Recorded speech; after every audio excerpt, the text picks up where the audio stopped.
In the heart of Indonesia, Kamu tahu apa yang terjadi? unraveling the truth behind the most chilling crimes, this is where the verdict is delivered. Itu adalah suatu malam di akhir November 2014, di penghujung musim hujan. Seorang siswi SMA berusia 17 tahun bernama Sita Sari ditemukan tak bernyawa dalam kondisi mengenaskan di jalan pulang menuju rumahnya. Jasadnya ditemukan di sebuah gang yang hanya berjarak 200 meter dari gerbang rumahnya sendiri. Setelah mengirim pesan kepada ibunya bahwa ia akan segera pulang, gadis malang itu tak pernah berhasil menempuh jarak yang begitu dekat. Ada banyak kejanggalan dalam kasus ini. Lokasi, kejadian begitu bersih hingga terasa mengerikan. Tidak ada tanda-tanda perlawanan, juga tidak ada barang yang hilang. Tidak ada satupun sidik jari yang tertinggal. Seolah-olah seseorang dengan sangat tenang telah menghapus semua jejak dan menghilang. Namun, di tangan gadis yang telah meninggal itu, tergenggam erat sebuah kotak kecil yang dibungkus rapi dengan pita. Pada kartu yang menempel di kotak itu, tertulis, "Selamat ulang tahun, Kak." Hingga saat-saat terakhirnya, gadis itu seolah-olah hendak memberikan hadiah itu kepada seseorang. Kejanggalan tidak berhenti di situ. Di tubuhnya, ditemukan bekas-bekas yang menunjukkan bahwa ia dilumpuhkan dari jarak dekat saat berhadapan langsung dengan pelaku, bukan diserang tiba-tiba dari belakang. Ini berarti Sita sama sekali tidak waspada terhadap orang itu. Pelakunya bukanlah orang asing, melainkan seseorang yang ia percayai, seseorang yang sangat dekat dengannya. Namun, penyelidikan justru berjalan ke arah yang salah. Seorang mantan narapidana menjadi tersangka utama dan media massa memberitakannya sebagai kejahatan acak tanpa motif. Massa yang marah mendatangi rumah orang yang tidak bersalah itu. Sementara itu, waktu emas untuk menangkap pelaku yang sebenarnya berlalu begitu saja. Akhirnya, mantan narapidana itu dibebaskan karena tidak terbukti bersalah, dan kasus ini menemui jalan buntu. Ibu yang kehilangan putrinya setiap hari menyusuri gang itu, meneteskan air mata darah, tetapi tak seorang pun memberitahunya kebenaran. 4 tahun berlalu tanpa terasa. Namun, pada musim semi 2018, saat sang ibu sedang bersiap untuk pindah dengan merobohkan rumah tuanya, ia menemukan sesuatu di bagian dalam lemari tanam di kamar. Sebuah amplop tua yang disegel dengan lakban berlapis-lapis. Apa gerangan isinya hingga disembunyikan serapat ini? Saat membuka amplop itu dengan tangan gemetar, sang ibu langsung terduduk lemas di tempat. Malam itu, sepatah kata yang pernah diucapkan putrinya tanpa sengaja beberapa tahun lalu melintas di benaknya. Kata-kata yang diucapkan Sita beberapa hari sebelum kematiannya. Waktu yang telah berhenti seolah mulai bergerak kembali pada saat itu juga. Penyelidikan yang terhenti dimulai kembali. Hadiah ulang tahun dan pita yang telah tertidur di gudang barang bukti selama 4 tahun. Para detektif memutuskan untuk memeriksanya kembali dengan teknologi terbaru. Sebuah jejak yang tak mungkin terlihat 4 tahun lalu, ternyata tersembunyi di bagian dalam simpul pita kecil itu. Dan jejak itu menunjuk pada sebuah nama yang tak pernah dibayangkan oleh siapapun. Fajar menyingsing sehari, sebelum alat-alat berat tiba, untuk merobohkan rumah-rumah di lingkungan itu. Para detektif akhirnya mengetuk pintu rumah seseorang. Orang yang selama 4 tahun ini terlihat paling berduka dan paling gigih mencari sang gadis. Hingga pintu terbuka, ia masih memasang wajah seolah tak tahu apa-apa. Hadiah ulang tahun yang digenggam erat oleh Sita hingga akhir hayatnya itu sebenarnya untuk siapa? Dan mengapa gadis baik itu harus meninggal dengan hadiah di tangannya? Apa yang sebenarnya terjadi malam itu di jalan sepanjang 200 meter menuju rumahnya? Cerita dimulai. Malam itu adalah malam di akhir November 2014. Matahari telah sepenuhnya terbenam di sebuah gang perumahan yang telah terbengkalai selama beberapa tahun karena masuk dalam rencana penggusuran. Malam terasa lebih panjang dari biasanya. Di gang yang lebih banyak rumah kosong daripada yang berpenghuni itu, satu-satunya lampu jalan yang tersisa berkedip-kedip dengan susah payah. Tepat ketika lampu itu akhirnya padam, senter Pak Joko, seorang anggota Siskamling, menyapu kegelapan di dekat selokan. Sesuatu menyita perhatiannya. Pak Joko berhenti. Ketika ia mengarahkan kembali senternya, tampak ujung rok seragam sekolah dari dalam kegelapan.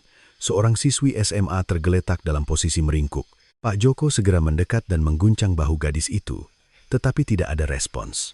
Di tangan siswi itu, tergenggam erat sebuah kotak kecil yang terbungkus rapi dengan pita. Pada kartu yang menempel di bagian luar kotak, tertulis, "Selamat ulang tahun, Kak." Separuh tulisannya telah luntur oleh air hujan. Mobil polisi dan ambulans berdatangan ke gang itu setelah menerima laporan Pak Joko. Namun, Yang ditemukan oleh tim medis hanyalah tubuh seorang gadis yang telah kehilangan nyawanya. Selama lampu sirene merah dan biru silih berganti mewarnai gang sempit itu, keheningan yang berat menyelimuti wajah para tetangga yang membuka jendela satu persatu. Arif Santoso, seorang detektif dari tim reserse kriminal yang datang ke lokasi, segera mengamati sekeliling. Langkahnya terhenti, hanya sekitar 200 meter dari tempat gadis itu tergeletak. Di ujung gang, gerbang sebuah rumah tampak terang benderang. Belakangan diketahui bahwa rumah itu adalah rumah korban. Tragedi itu terjadi tepat di depan pintu rumahnya. Arif menatap jarak 200 meter itu dalam diam untuk beberapa saat. Pemeriksaan awal oleh Pusat Laboratorium Forensik, Puslab-4, dimulai. Namun, hasilnya membuat para penyelidik bingung. Tidak ada tanda-tanda perlawanan yang berarti. Tidak ada indikasi perampokan. Selain milik korban, tidak ada satupun sidik jari yang ditemukan. Tempat kejadian perkara terlalu bersih. Ini bukan kejahatan untuk merampas sesuatu, bukan pula kecelakaan akibat perkelahian yang tidak disengaja. Seolah-olah seseorang telah merencanakannya dengan sangat tenang agar tidak meninggalkan jejak. Setelah identitas korban terkonfirmasi, ibunya, Ibu Ratna, bergegas datang ke lokasi. Sambil memanggil nama putrinya dan nyaris pingsan, Ibu Ratna mengeluarkan ponselnya dengan tangan gemetar di hadapan Arif. Itu adalah pesan terakhir dari putrinya. "Kak, aku akan mampir ke kampusmu. Sampai jumpa nanti malam." Kalimat singkat itu tertera di layar. Saat para detektif memeriksa waktu pengiriman pesan, suasana menjadi semakin berat. Selisih antara waktu pesan dikirim dan perkiraan waktu kematian hanya sekitar 40 menit. Putrinya tergeletak tak bernyawa sesaat setelah mengirim pesan ucapan selamat tinggal kepada ibunya dalam perjalanan pulang. Tim investigasi mencoba merekonstruksi pergerakan singkat dari sekolah ke rumah dalam hitungan detik. Namun, mereka menemui jalan buntu sejak awal. CCTV yang terpasang di gang itu ternyata kabelnya sudah putus 2 bulan lalu saat ada proyek konstruksi terkait penggusuran dan dibiarkan begitu saja. Tidak ada apapun yang terekam. Satu-satunya orang yang mungkin melihat gang itu pada waktu kejadian adalah Nenek Yati, seorang pedagang kaki lima dengan gerobak di dekat situ. Namun menurut kesaksiannya, hari itu sepi pembeli sehingga ia pulang lebih awal dari biasanya. Tidak ada saksi, tidak ada rekaman. Saat itu, kakak korban, Budi Hartono, berada di Jakarta. Ia mengaku sedang belajar sepanjang hari di perpustakaan sebuah universitas. Ia baru mendengar kabar kematian adiknya larut malam dan langsung pulang dengan kereta pertama pada dini hari. Budi ambruk di depan gerbang rumah. Seluruh keluarga dan tetangga menyaksikannya. Budi adalah seorang pemuda yang menjadi kebanggaan seluruh lingkungan karena kuliah di universitas ternama. Semua orang merasa prihatin. Sambil menahan duka, Budi mencetak sendiri selebaran orang hilang dan membagikannya, serta secara sukarela membentuk tim pencari dari warga sekitar dan memimpinnya. Para tetangga memujinya sebagai anak yang berbakti. Hasil autopsi keluar. Penyebab kematian adalah asfiksia akibat tekanan pada laring. Ada satu fakta tambahan dalam laporan itu. Korban dilumpuhkan dari jarak dekat saat berhadapan langsung dengan pelaku. Pelaku tidak menyergap dari belakang. Ini berarti korban tidak waspada terhadap pelaku, yang kemungkinan besar adalah orang yang dikenalnya. Penyelidikan pun mulai mengarah pada pelaku yang dikenal korban. Namun pada saat itu, sebuah media online lokal memberitakan hal lain. Artikel provokatif itu menonjolkan kemungkinan kejahatan acak tanpa motif. Berita yang belum terverifikasi itu menyebar dengan cepat, dan opini publik sejak awal sudah mengalir ke arah yang salah. Bingkai narasi bahwa pelakunya adalah orang asing yang berkeliaran di gang itu tertanam di benak masyarakat. Arif tidak terpengaruh oleh berita itu. Perhatiannya tertuju pada hal lain, hadiah ulang tahun yang tidak dilepaskan oleh korban hingga akhir hayatnya. Hingga saat-saat terakhirnya, gadis itu tidak melepaskan kotak itu. Namun, fakta bahwa hadiah itu ditujukan untuk kakaknya pada saat itu tidak menimbulkan kecurigaan sama sekali. Justru, itu hanya dibaca sebagai bukti kasih sayang seorang adik kepada kakaknya. Arif memiliki seorang putri. Kebetulan, usianya sebaya dengan gadis yang meninggal itu. Di lokasi kejadian tempat seorang anak tergeletak tak bernyawa tepat di depan rumahnya, Arif merasakan bahwa ia tidak akan bisa melepaskan kasus ini dengan mudah. Wali kelas dan teman-teman Sita dimintai keterangan, tetapi jawaban yang diterima seragam. Seorang anak yang pendiam, tidak pernah terlibat pertengkaran, dan penuh kasih sayang. Tidak ada alasan bagi siapapun untuk membencinya. Malam semakin larut. Arif dengan hati-hati memasukkan kotak hadiah ulang tahun yang tak pernah sampai ke pemiliknya itu ke dalam kantong barang bukti. Ia berjanji pada dirinya sendiri akan menemukan pelakunya. Halaman pertama dari kasus yang panjang dan kelam ini pun mulai terbuka. Seminggu setelah kejadian, setelah kejutan pertama mereda, markas investigasi kembali ke metode dasar. Mereka melakukan penyelidikan menyeluruh terhadap semua orang yang terakhir kali berkomunikasi atau bertemu dengan korban. Saat mempersempit daftar nama, perhatian tim investigasi terhenti pada satu orang. Satu-satunya orang yang pergerakannya bersinggungan dengan Sita pada hari kejadian, kakaknya, Budi Hartono. Pada hari kematiannya, Sita meninggalkan pesan bahwa ia akan mampir ke kampus kakaknya. Tim investigasi mulai memverifikasi alibi Budi. Budi dengan kooperatif menyerahkan data. Itu adalah catatan kartu akses yang menunjukkan bahwa ia berada di ruang baca perpustakaan universitas pada hari kejadian. Waktu kartu ditap dan catatan penempatan kursi cocok. Mengingat jarak antara perpustakaan di Jakarta dan lokasi kejadian, sulit untuk percaya bahwa ia berada di lokasi kejahatan. Tim investigasi untuk sementara mengecualikannya dari daftar tersangka. Namun, saat menutup berkas itu, Arif terusik oleh satu hal. Ada jeda yang aneh dalam catatan kartu akses Budi. Setelah sekali mentap kartu di pagi hari, tidak ada catatan sama sekali selama setengah hari sore, dan baru tercatat lagi menjelang malam. Ketika Arif menanyakan hal ini, pihak perpustakaan menanggapinya dengan santai. Ruang baca adalah tempat di mana orang masuk sekali, mendapatkan tempat duduk, lalu belajar sepanjang hari, sehingga tidak perlu mentap kartu lagi di tengah-tengah. Penjelasan itu masuk akal. Arif pun mengabaikannya untuk sementara waktu, tetapi ia mencatat jeda waktu itu di sudut buku catatannya. Pada saat yang sama, fokus penyelidikan beralih ke arah yang salah. Agus Setiawan, seorang mantan narapidana pengangguran yang tinggal di sebuah rumah kontrakan di gang itu, terseret ke dalam kasus. Pada malam kejadian, ia terekam CCTV sebuah toko di dekatnya sedang mondar-mandir di gang. Ia memiliki 3 catatan kriminal pencurian dan tidak memiliki alibi yang jelas. Selama interogasi, Agus mengubah kesaksiannya beberapa kali. Hal ini semakin memperkuat kecurigaan. Media lokal berlomba-lomba menunjuknya sebagai tersangka utama, dan opini publik seketika memanas. Warga yang marah bahkan sempat membuat keributan di depan rumah Agus. Orang-orang sudah yakin bahwa dialah pelakunya. Namun, tim investigasi justru menghadapi kendala lain.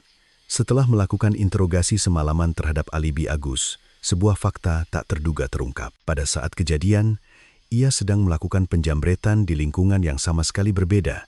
Kejahatannya itu terekam jelas di CCTV lain. Agus dibebaskan dari tuduhan pembunuhan. Penyelidikan kembali ke titik nol. Masalahnya adalah waktu. Selama mengejar orang yang salah, 72 jam emas dari investigasi awal telah berlalu. Selama itu, hujan turun beberapa kali dan banyak personel investigasi yang keluar masuk lokasi. Bukti-bukti mikro yang tersisa di lokasi telah terkontaminasi oleh air hujan dan lalu lalang orang, sehingga sebagian besar kehilangan nilai forensiknya. Petunjuk-petunjuk krusial yang seharusnya diamankan di awal penyelidikan hilang begitu saja. Sementara itu, Budi kembali ke Jakarta setelah pemakaman adiknya. Sebelum pergi, ia mengucapkan kata-kata penyesalan di hadapan para detektif. Ia menyalahkan dirinya sendiri karena tidak bisa menjaga adiknya sehingga adiknya mengalami hal tersebut. Melihat matanya yang memerah, tidak ada seorang pun di tim investigasi yang menaruh curiga. Budi meninggalkan kesan sebagai kakak yang sempurna hingga akhir. Namun, dalam benak Arif, jeda waktu setengah hari sore itu tidak kunjung hilang. Setelah berpikir selama beberapa hari, ia akhirnya memutuskan untuk memeriksa sendiri rekaman CCTV ruang baca. Ia ingin melihat dengan mata kepalanya sendiri apakah Budi benar-benar duduk di kursinya selama waktu itu. Namun disinilah ia menghadapi rintangan tak terduga. CCTV di ruang baca tersebut tidak dikelola langsung oleh pihak universitas. Sistemnya dikelola secara terpisah oleh perusahaan manajemen fasilitas setiap minggunya.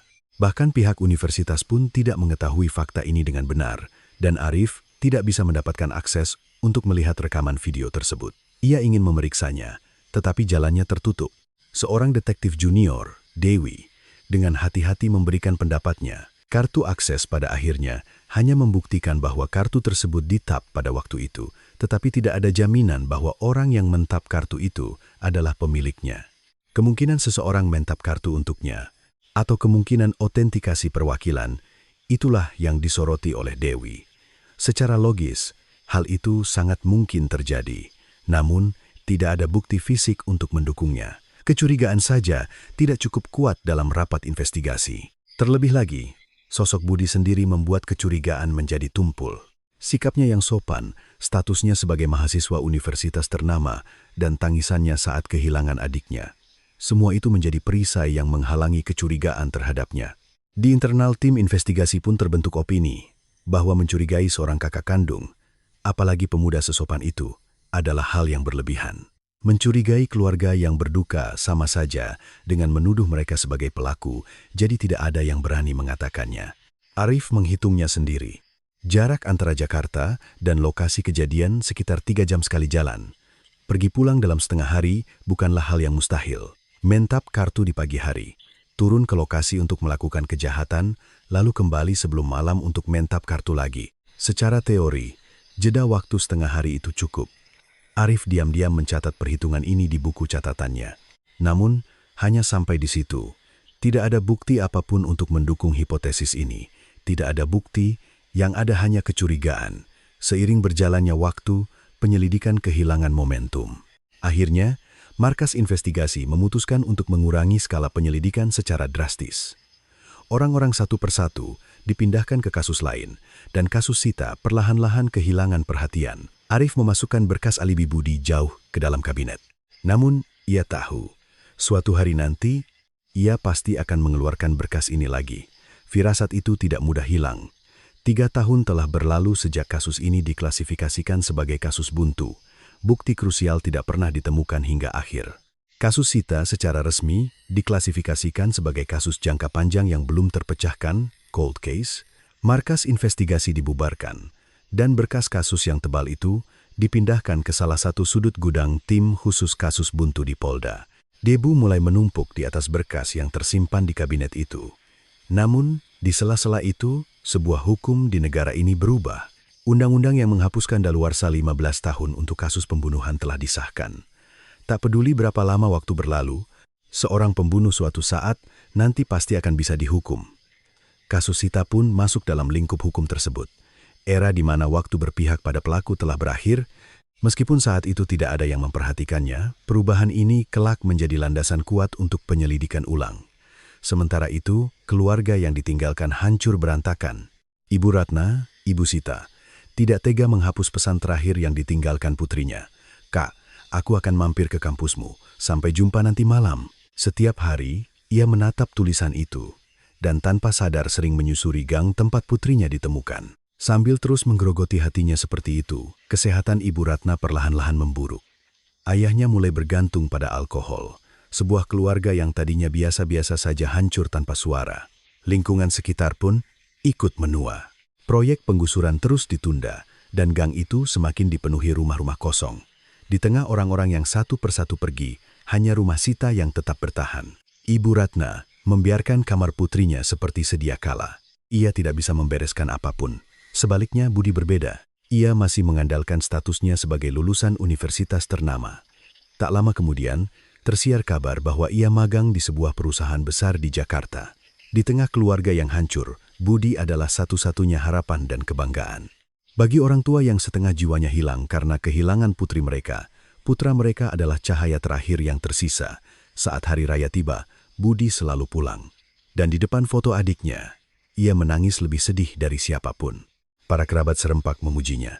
Di mana lagi ada anak berbakti yang tumbuh begitu baik setelah kehilangan adiknya dengan cara seperti itu? Budi menerima semua pujian itu.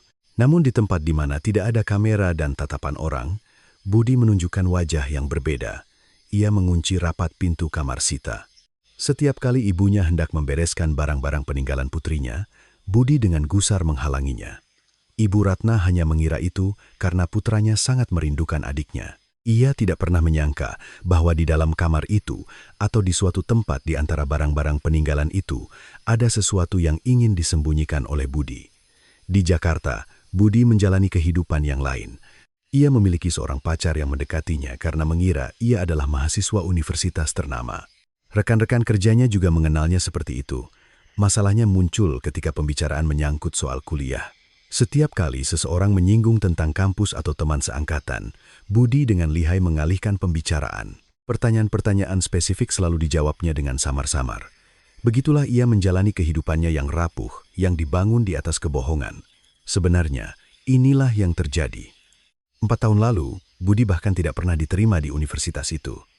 Meskipun sudah mencoba lagi di tahun kedua, ia tetap tidak berhasil menembus gerbang universitas yang diinginkannya.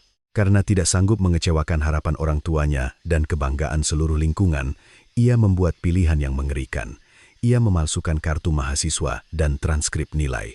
Lalu, dengan dalih uang kuliah, ia menggelapkan uang orang tuanya.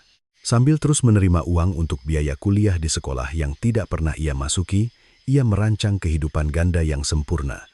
Mahasiswa universitas ternama yang tidak dicurigai siapapun. Itulah topeng yang berusaha dipertahankan Budi mati-matian. Ada tangan yang membantunya membuat topeng itu. Seorang pemalsu dokumen bernama Tono. Ia yang membuatkan kartu mahasiswa dan transkrip nilai palsu, memegang kelemahan Budi di tangannya. Tono memperhitungkan bahwa rahasia itu suatu saat akan menjadi uang besar. Karena itu, ia tidak memutuskan hubungan dengan Budi dan terus menjaganya secara diam-diam.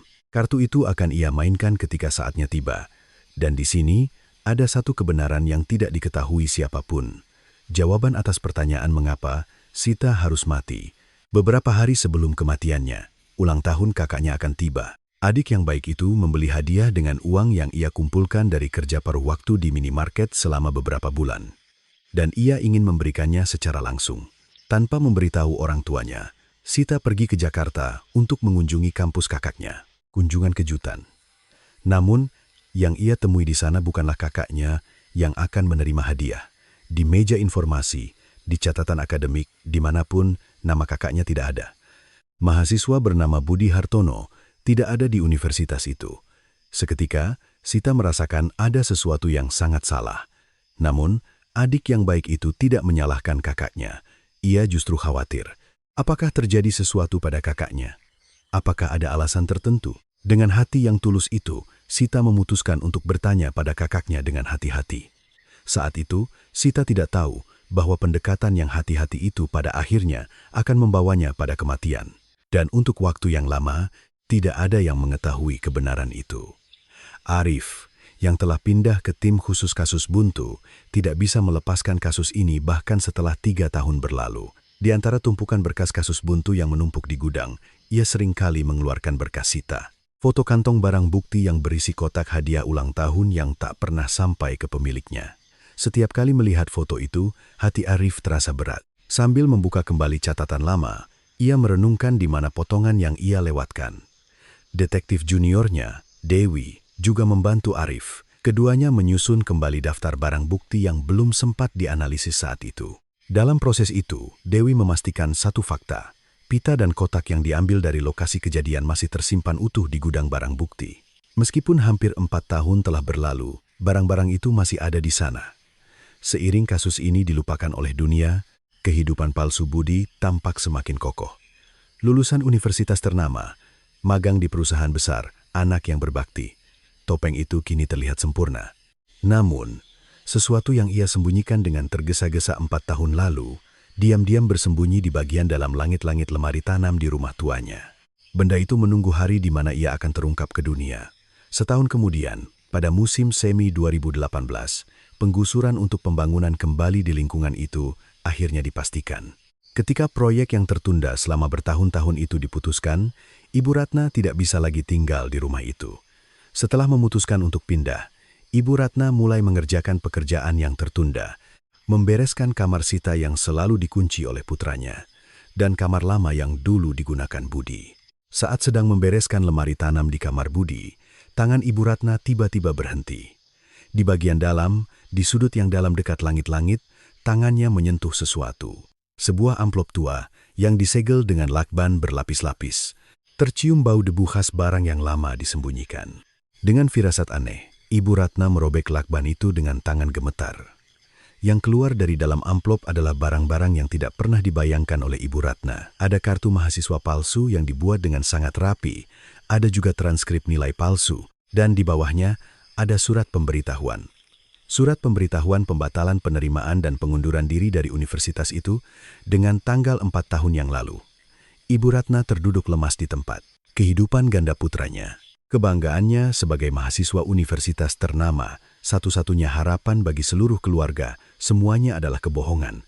Putranya tidak pernah kuliah di universitas itu. Di dalam amplop itu juga tercampur jejak lain. Secarik memo kecil yang berisi bukti permintaan pemalsuan, dan sepotong kertas dengan sebagian nama percetakan tertulis di atasnya. Petunjuk yang mengisyaratkan bahwa kebohongan ini tidak dibuat oleh Budi sendirian, melainkan ada seseorang yang terlibat. Di tengah keterkejutan, sepatah kata dari putrinya yang telah lama berlalu tiba-tiba melintas di benak Ibu Ratna. Kata-kata yang diucapkan Sita sesaat sebelum kematiannya, "Aku sudah ke kampus kakak." Saat itu, ia hanya menganggapnya sebagai ucapan bahwa Sita telah bertemu dengan kakaknya. Namun sekarang, arti kata-kata itu terasa sangat berbeda. Putrinya pergi ke kampus kakaknya, dan di sana ia pasti melihat sesuatu. Firasat mengerikan bahwa kematian putrinya dan kebohongan putranya terhubung dalam satu garis membuat seluruh tubuh Ibu Ratna gemetar. Ia terbaring sakit selama beberapa hari. Menghadapi kebenaran terasa menakutkan. Namun, setiap kali wajah putrinya muncul, Ibu Ratna tidak bisa menghindar. Akhirnya, dengan tangan gemetar, ia mengangkat telepon. Ia mencari Arif dari tim khusus kasus buntu. Tak lama kemudian, keduanya duduk berhadapan dengan amplop itu di antara mereka. Keraguan yang harus ditelan Arif 4 tahun lalu kini hidup kembali di atas amplop itu. Arif segera bertindak. Pertama, ia meminta pemeriksaan keaslian dokumen palsu itu. Dan dalam hatinya, ia mengingat satu fakta. Sekarang, tidak ada lagi daluarsa untuk kejahatan pembunuhan. Tidak ada alasan untuk terburu-buru oleh waktu. Tak peduli berapa lama, ia bisa menggalinya sampai tuntas. Justru, sekaranglah kesempatannya untuk mengurai kembali kasus ini dari awal. Arif memulai penyelidikan ulang. Namun, ada satu hal yang mengganjal. Waktu. Pembongkaran sudah di depan mata. Gang tempat kejadian perkara dan rumah tua tempat Budi menyembunyikan dokumen palsu itu akan segera dihancurkan oleh alat berat. Jika lokasi hilang, pemeriksaan ulang dan pengamanan barang bukti menjadi tidak mungkin.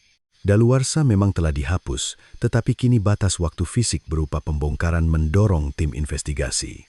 Mereka harus mengamankan semua yang bisa diamankan sebelum itu terjadi. Dewi yang pertama kali membuahkan hasil. Ia melacak kembali rekaman ruang baca perpustakaan yang 4 tahun lalu bahkan tidak bisa diakses. Saat itu, mereka mengira rekaman itu telah dihapus. Namun, hasil penelusuran Dewi berbeda. Rekaman itu tidak dihapus. File aslinya masih tersimpan utuh di server perusahaan manajemen fasilitas eksternal yang mengelola CCTV ruang baca. 4 tahun lalu, pihak universitas bahkan tidak mengetahui keberadaannya sehingga tidak memberitahukannya kepada polisi. Rekaman hari itu yang telah tertidur kini bisa dibangkitkan kembali. Dalam proses itu, satu orang muncul sebagai saksi. Reza Pahlevi, seorang mahasiswa yang saat itu menggunakan ruang baca yang sama dengan Budi. Ketika ditanya tentang ingatannya pada hari itu, Reza mengingat sebuah adegan yang samar-samar. Hari itu, Budi memintanya untuk menjaga tempat duduknya sebentar. Sambil menitipkan kartu mahasiswanya, Budi pergi ke suatu tempat. Itu adalah permintaan sepele yang ia terima tanpa berpikir panjang. Reza baru menyadari arti dari permintaan sepele itu sekarang. Bahwa selama setengah hari sore ia duduk menggantikan Budi tanpa sadar adalah bagian dari rekayasa alibi untuk kasus pembunuhan adiknya. Wajah Reza memucat. Selama ia menjaga tempat itu, kartu Budi tercatat seolah-olah masih berada di ruang baca. Padahal Budi sendiri tidak ada di sana. Kesaksian ini menciptakan retakan pertama pada alibi yang sempurna selama 4 tahun. Kemungkinan bahwa Budi meninggalkan perpustakaan selama setengah hari sore dan meminta Reza untuk menggantikannya pertama kali muncul ke permukaan. Arif segera meninjau kembali kemungkinan pergerakan pada hari kejadian. Hasil simulasi sangat cocok. Mentap kartu di pagi hari, turun dengan kereta cepat, melakukan kejahatan, lalu kembali naik sebelum mentap kartu di malam hari. Rute pergerakan itu pas sekali dengan jeda waktu setengah hari sore itu. Perhitungan yang dicatat Arif di buku catatannya 4 tahun lalu akhirnya menjadi hidup. Sementara itu, dari penelusuran petunjuk percetakan pada memo di dalam amplop, identitas pembuat dokumen palsu terungkap. Tono, seorang pemilik percetakan. Tim investigasi diam-diam memulai penyelidikan internal terhadapnya. Tangan lain yang menopang kebohongan itu perlahan-lahan masuk ke dalam jaring investigasi. Dan akhirnya, tim khusus kasus buntu membuat keputusan krusial. Mereka memutuskan untuk menganalisis kembali kotak, hadiah ulang tahun, dan pita sita yang telah disimpan utuh di gudang barang bukti selama 4 tahun dengan teknik terbaru. Para petugas forensik mencari bagian yang tidak terkontaminasi dan memeriksa bagian dalam simpul pita.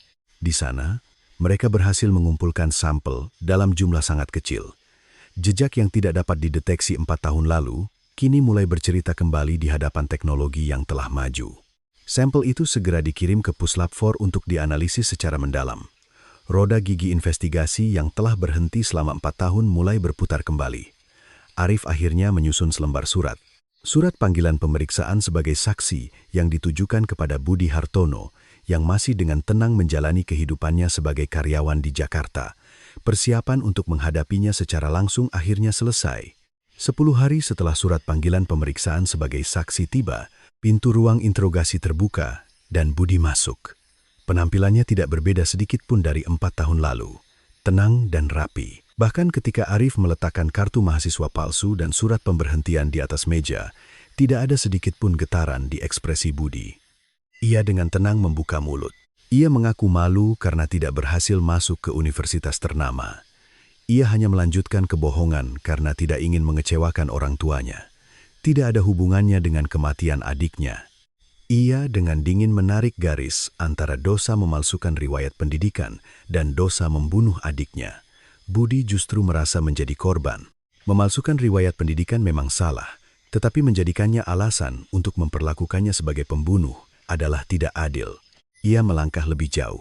Ia mulai menyebarkan narasi ke media lokal bahwa ini adalah penyelidikan yang membunuh adiknya untuk kedua kalinya. Bingkai narasi bahwa ini adalah penyelidikan kejam yang menuduh keluarga korban sebagai pelaku. Itu adalah respons yang licik. Gerakan yang diperhitungkan untuk membelokkan arah opini publik ke pihaknya. Orang tua Budi bimbang. Setelah kehilangan putri mereka tidak bisa kehilangan putra satu-satunya yang tersisa. Awalnya, sang ayah membela putranya, namun Ibu Ratna berbeda. Pesan terakhir putrinya dan dokumen palsu dari lemari. Kedua hal itu terus terhubung menjadi satu di benak Ibu Ratna. Antara keinginan untuk mempercayai putranya dan kecurigaan bahwa putranya lah yang membunuh putrinya, Ibu Ratna tidak bisa tidur setiap malam. Pertahanan Budi cepat. Ia dengan sigap menyewa seorang pengacara yang kompeten. Pengacara itu berpengalaman.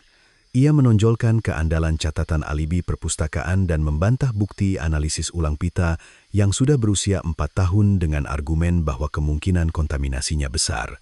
Ia membangun garis pertahanan hukum yang rapat agar jaksa tidak bisa sembarangan menuntut. Secara khusus, ada satu perisai yang telah disiapkan oleh pengacara itu sebelumnya untuk mengantisipasi jika DNA Budi ditemukan pada pita. Logikanya adalah, bahkan jika DNA Budi terdeteksi pada pita, itu karena hadiah itu untuknya, sehingga wajar jika DNA-nya menempel saat berinteraksi di rumah. Itu adalah taktik untuk menetralkan makna bukti potensial dengan menggunakan hubungan keluarga sebagai perisai. Dan memang, itu adalah logika yang tidak mudah dipatahkan. Pengacara itu juga berusaha unggul dalam perang opini. Melalui wawancara media, ia terus menyebarkan bingkai narasi bahwa mereka memperlakukan keluarga korban sebagai pelaku hanya berdasarkan bukti tidak langsung. Sebagian opini publik mulai bersimpati pada Budi. Waktu tidak berpihak pada tim investigasi.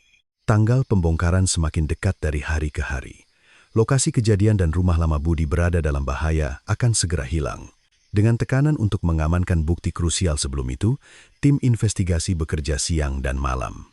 Tepat pada saat itu, sebuah variabel tak terduga muncul. Tono, pengusaha percetakan yang membuat dokumen palsu, menyadari bahwa Budi dalam kesulitan, ia menghubungi Budi melalui perantara. Ia menuntut sejumlah besar uang sebagai imbalan tutup mulut. Tono tahu betul bahwa jika ia membocorkan fakta pemalsuan, Budi akan tamat. Ia yang memegang kelemahan Budi kini mencoba mengubah kartu itu menjadi uang. Budi mengumpulkan sisa uangnya untuk mencoba membungkam mulut Tono. Namun, Tono bukanlah orang yang sesederhana itu. Karena dibutakan oleh uang, ia mengincar keuntungan yang lebih besar. Di satu sisi, ia memeras uang dari Budi. Di sisi lain, ia mulai memberikan informasi secara diam-diam kepada tim investigasi. Ia bermain dua kaki, menimbang kedua sisi untuk mendapatkan keuntungan maksimal. Namun, ia tidak tahu bahwa perhitungan liciknya itu pada akhirnya akan menjadi jebakan yang menggali lubang di bawah kakinya sendiri. Arif tidak melewatkan kesempatan itu.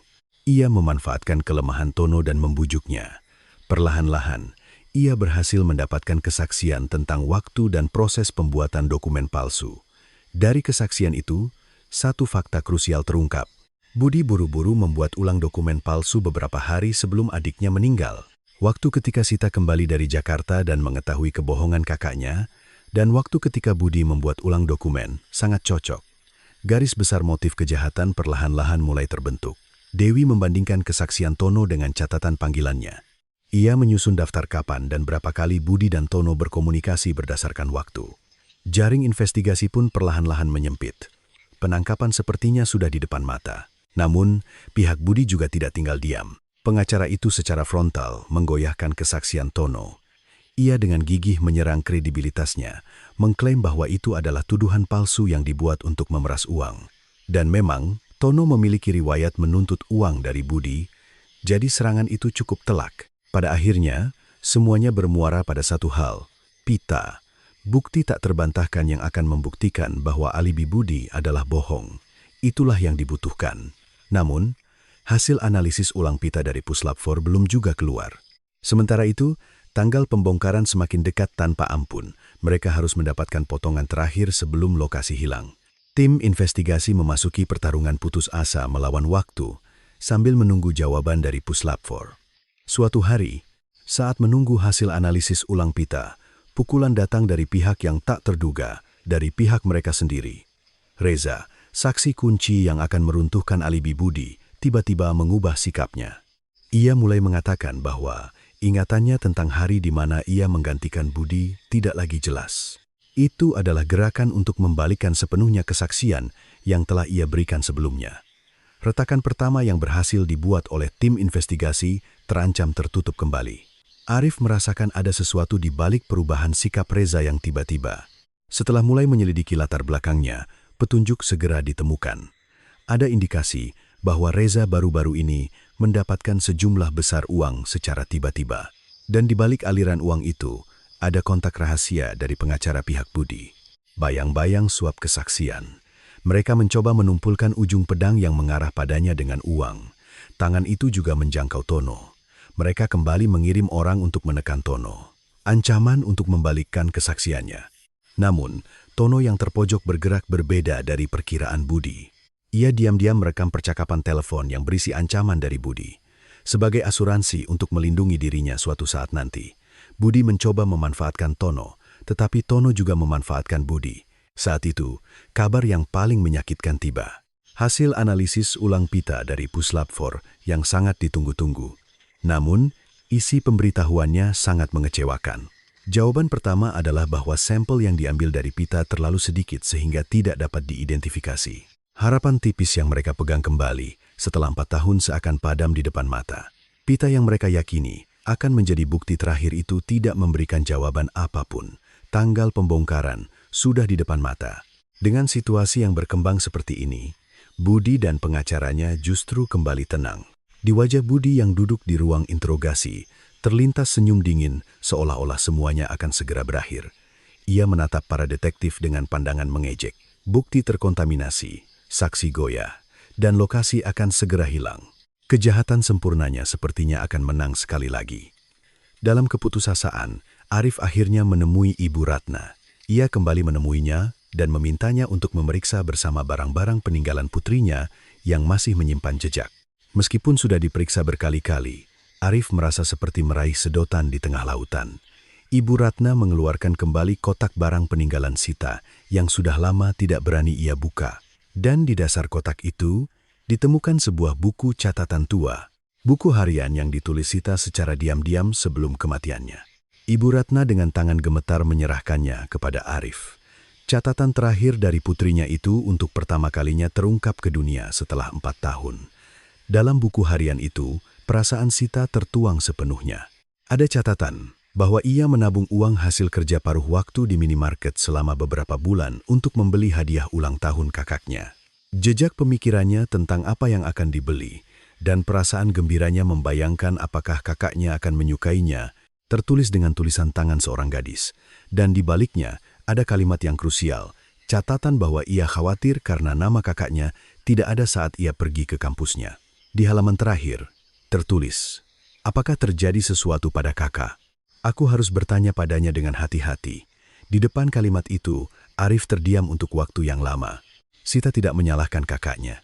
Ia tidak bermaksud untuk membongkar kebohongannya dan menyudutkannya. Ia mengkhawatirkan kakaknya. Ia berpikir, apakah kakaknya memiliki masalah, dan apakah ada cara untuk membantunya. Perasaan khawatir yang tulus terhadap kakaknya itu menjadi bukti tidak langsung yang kuat yang membuktikan bahwa Budi memiliki motif untuk membunuh. Sekaligus, itu juga merupakan catatan pengkhianatan paling tragis dalam kasus ini.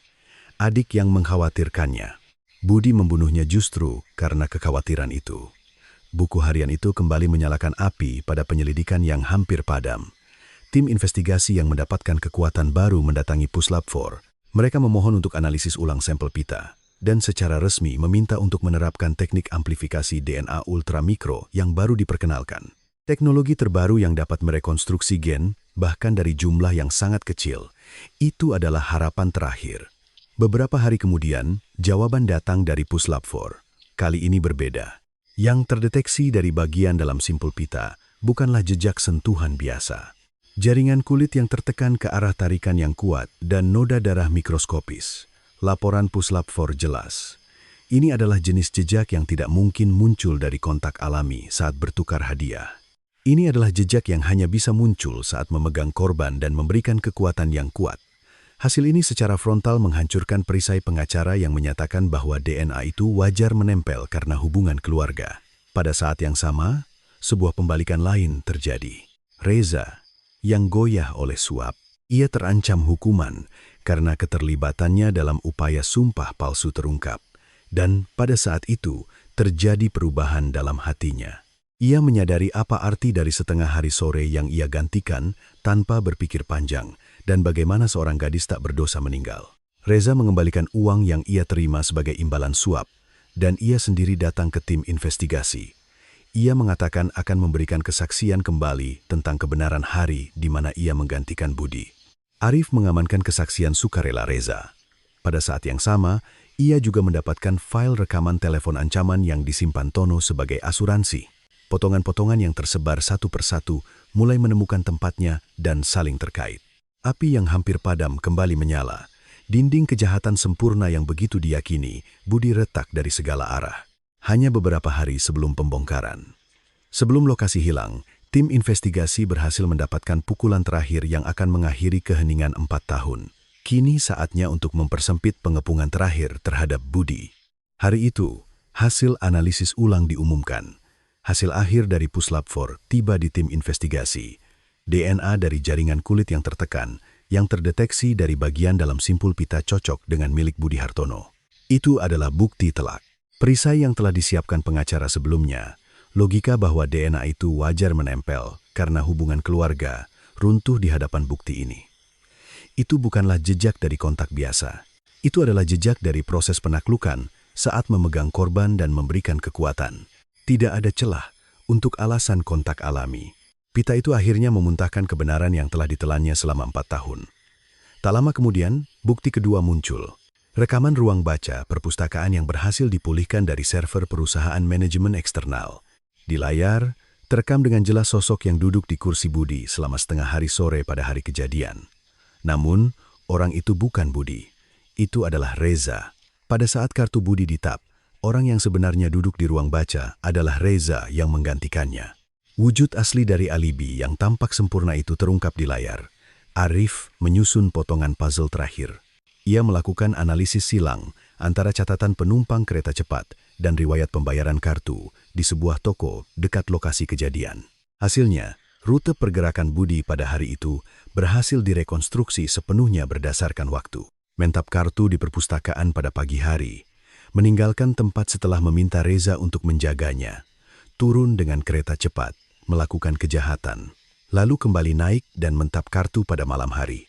Hipotesis yang dicatat Arif di buku catatannya 4 tahun lalu, kini menjadi fakta yang didukung oleh bukti. Semua potongan yang tersebar berkumpul menjadi satu. Rekaman telepon ancaman yang direkam Tono. buku harian yang ditinggalkan Sita, kesaksian Reza yang dibalikkan, dan DNA tertekan dari pita. Bukti-bukti yang datang dari arah yang berbeda ini membentuk sebuah gambar yang lengkap.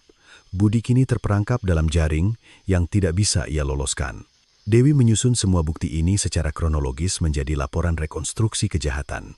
Berdasarkan itu, kejaksaan akhirnya mengajukan surat perintah penangkapan. Fajar menyingsing sehari sebelum alat-alat berat memasuki lingkungan itu. Tim investigasi menggerebek rumah Budi di Jakarta. Saat itu adalah momen penangkapan darurat atas tuduhan pembunuhan terhadapnya, yang selama 4 tahun telah memerankan peran sebagai keluarga korban yang sempurna. Ketika pintu terbuka dan para detektif masuk, di sisi Budi ada pacarnya. Ia menatap kosong pada sosoknya yang ditangkap.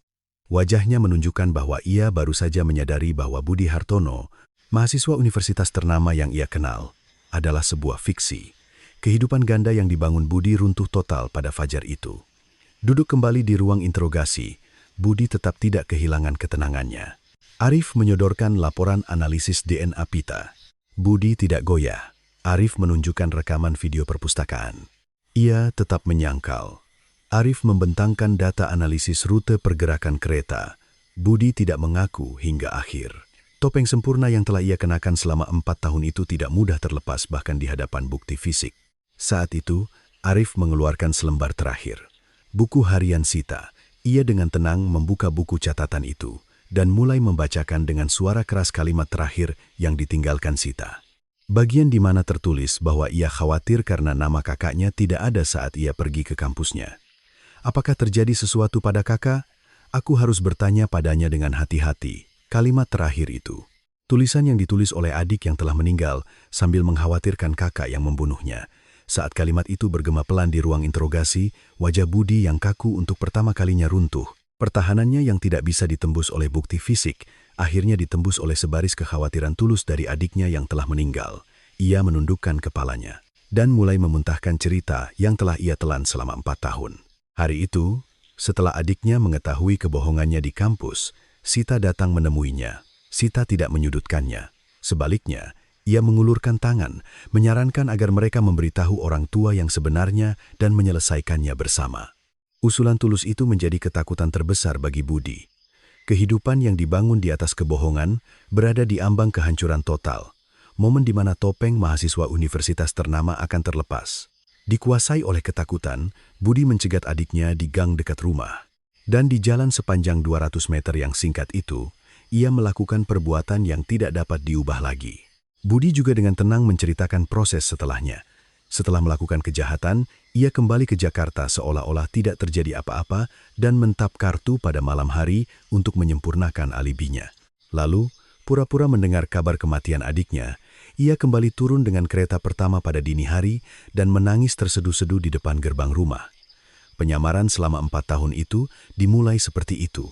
Ia mengaku mendorong adiknya yang datang dengan hadiah di tangan, hadiah yang dibeli dengan uang yang dikumpulkan selama berbulan-bulan dengan kepercayaan padanya, hanya untuk melindungi satu papan nama palsu.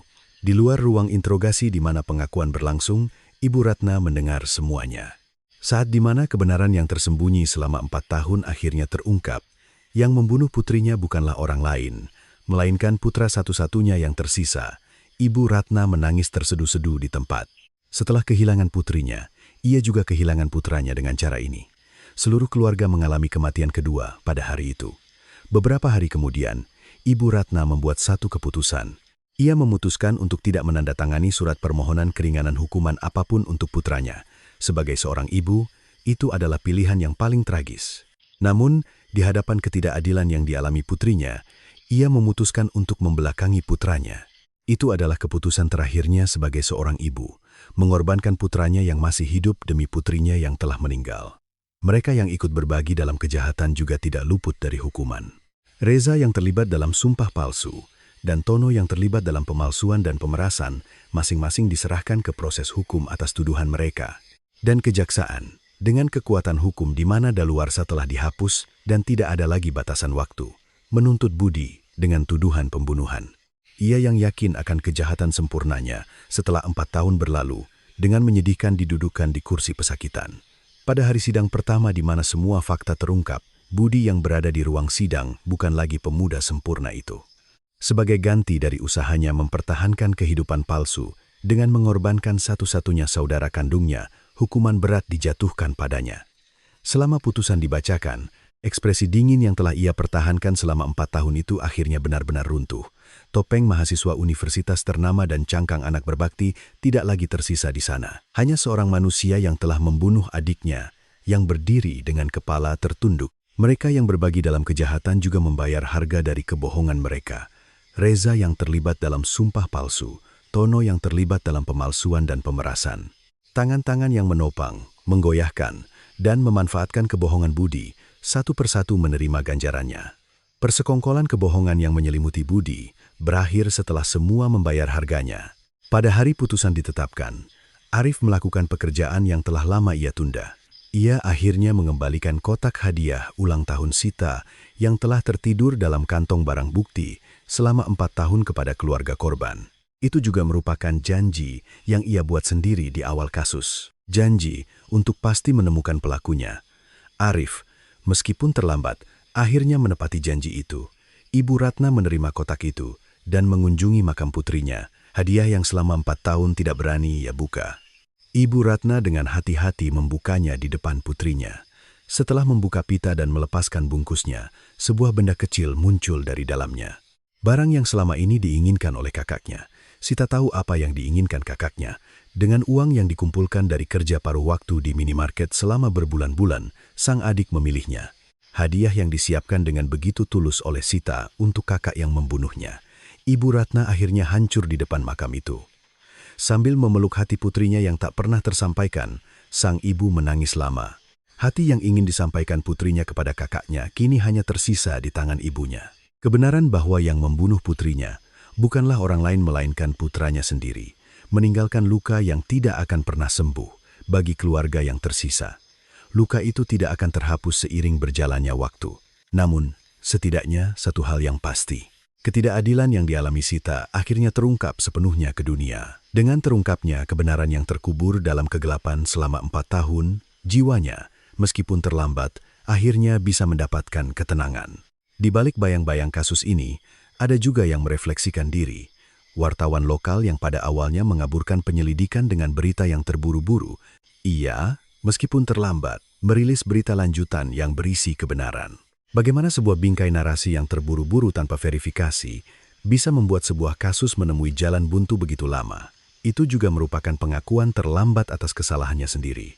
Detektif Arif, yang tidak pernah melepaskan kasus ini sampai akhir, akan segera pensiun.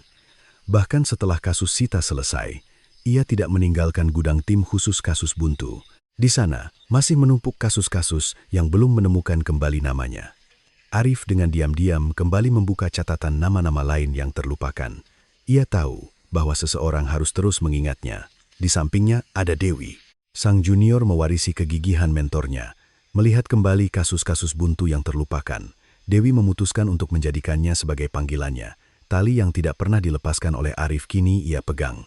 Kematian seorang gadis yang tergeletak hanya 200 meter dari rumahnya dalam perjalanan pulang. Kasus itu akan lama membekas dalam ingatan orang-orang. Bersama dengan kebenaran yang dingin bahwa pelakunya ada di tempat terdekat, dan bersama dengan pengkhianatan bahwa kakak yang paling dipercaya adalah pelaku yang paling kejam. Kehidupan palsu yang tampak sempurna dan alibi yang begitu cermat hingga mengerikan, akhirnya runtuh di hadapan jejak mikroskopis yang tertinggal di dalam simpul pita, dan di era di mana daluarsa pembunuhan telah dihapus, tak peduli berapa lama disembunyikan, kebenaran menemukan jalannya sendiri. Di dunia ini, tidak ada kejahatan yang sempurna. Tak peduli berapa lama waktu berlalu, kebenaran pasti akan menunjukkan wujudnya. Kasus ini membuktikannya dengan tenang namun jelas. Hadiah ulang tahun yang tak pernah sampai ke pemiliknya itu, kini menjadi kenangan abadi di tangan seorang ibu yang merindukan putrinya. Kelak gang yang telah diratakan untuk pembangunan kembali itu berubah menjadi sebuah taman kecil. Warga yang berlalu lalang di sana, diam-diam berharap agar tragedi seperti ini tidak terjadi lagi. Dan di tempat itu, malam ini pun cahaya senja turun. Di atas jalan sepanjang 200 meter yang tak pernah berhasil dicapai oleh seorang gadis, kini terbentang cahaya kebenaran yang telah terungkap. Kebenaran yang seolah akan terkubur selamanya, akhirnya terungkap ke dunia setelah 4 tahun. Namun, hati seorang ibu yang menghadapi kebenaran itu mungkin tidak akan pernah bisa kita bayangkan.